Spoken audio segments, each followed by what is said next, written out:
Braziliyada ölkədəki narkotik qruplarına qarşı tarixin ən böyük əməliyyatlarından biri keçirilib. Məlumata görə 2500 polisin cəlb edildiyi əməliyyat nəticəsində ümumilikdə 60-dan çox şəxs dünyasını dəyişib. Onların arasında asayiş keşikçilər də var. Rio de Janeiro ştatının qubernatoru Claudio Castro bildirib ki, əməliyyatda əsas hədəf Komando Vermelho cinayətkar dəstəsinin üzvləri olub. Qubernator qeyd edib ki, təhlükəsizlik qüvvələri əməliyyata 32 zirehli maşının dəstəyi ilə Rio de Janeiro'nun şimal rayonlarından başlayıblar. Polisin ən azı 81 nəfəri saxladığını vurğulayan Castro, bunu ştat tarixində ən böyük və tarixi əməliyyat adlandırıb. Hökumət və qubernator kompleks tədbirləri ictimai təhlükəsizliyi bərpa etmək və beynəlxalq ictimaiyyətə sabitlik mesajı vermək kimi əsaslandırıb. Bölgə sakinlərinə əməliyyat zamanı evlərindən çıxmamaları barədə xəbərdarlıq edilib.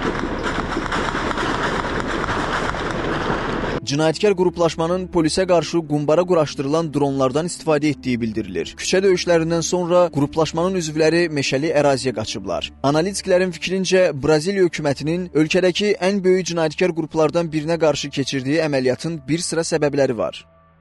Şübhə yoxdur ki, bu gözlənilən idi. Çünki bu qrup ölkənin inkişafı üçün ciddi maneələr yarada bilər. Təsadüfi deyil ki, əməliyyat Braziliyanın 2025-ci il Birləşmiş Millətlər Təşkilatının iqlim dəyişikliyi konfransı çərçivəsində əhəmiyyətli tədbirlər keçirilməsinə bir neçə gün qalmış keçirilib. Gələn həftə Rio de Janeiro'da iqlim samiti ərəfəsində bir sıra önəmli tədbirlər olacaq. Həmin konfranslara qatılacaq şəxslərin təhlükəsizliyini qorumaq vacibdir.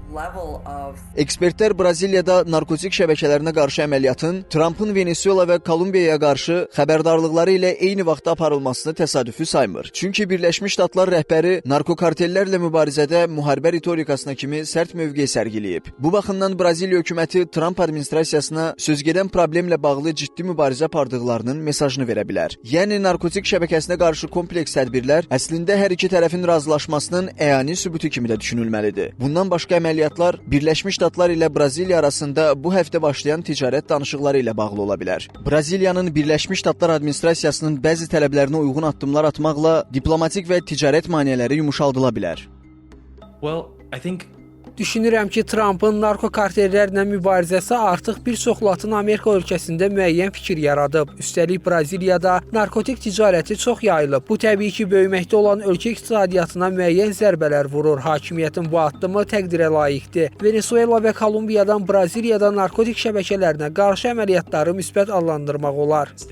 Qeyd edək ki, Komando Vermelho, yəni Qırmızı Komanda 1970-ci illərin əvvəllərində Braziliyada yaradılan güclü cinayətkar təşkilatlardan biridir. Əsası həbsxanada qoyulan təşkilat əvvəlcə məhkumları şiddətdən qorumaq üçün yaradılsa da, sonradan güclü əlaqələrə malik regional nəzarəti olan geniş miqyaslı narkotik şəbəkəsinə çevrilib. Qruplaşma narkotik ticarəti ilə yanaşı silah alveri, qaçırılma, silahlı basqınlar və digər qanunsuz əməllərlə də məşğul olur.